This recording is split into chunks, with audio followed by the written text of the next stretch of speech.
I did say, just coming back, I did say at the end of last lesson that, like in theory, you should be able to do all these questions right now. Okay, you have the knowledge there. Okay, because all of this now, remember we're finding area. What am I looking? What do I need to do? I need to, I need to integrate, right? So, if in theory, you have all these tools and knowledges to be able to do this.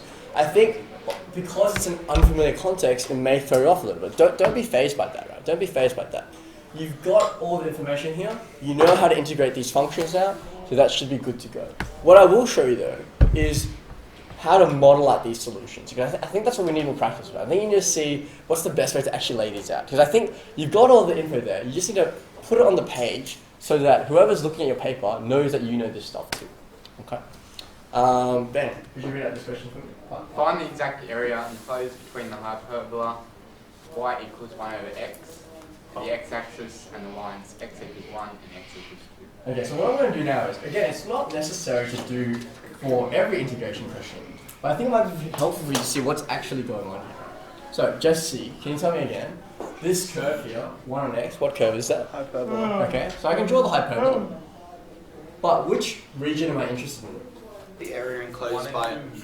The first quadrant. Yeah, so remember, if I'm looking at x equals to 1 and x equals to 2, which, like where am I looking First for quadrant, that? top right. Yeah, right over here.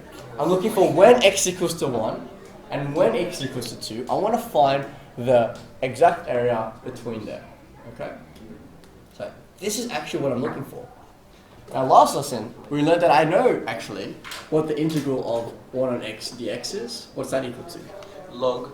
Yep. Log Yeah. Now here's what I'm going to do. Because I'm a bit lazy, or I'd like to say efficient, I'm going to write ln of x. You're not allowed to say efficient. It's energy efficient. Only when you talk about ln of x plus, I'm not a scientist. What is that? I don't know. ln of x plus c, right? Okay.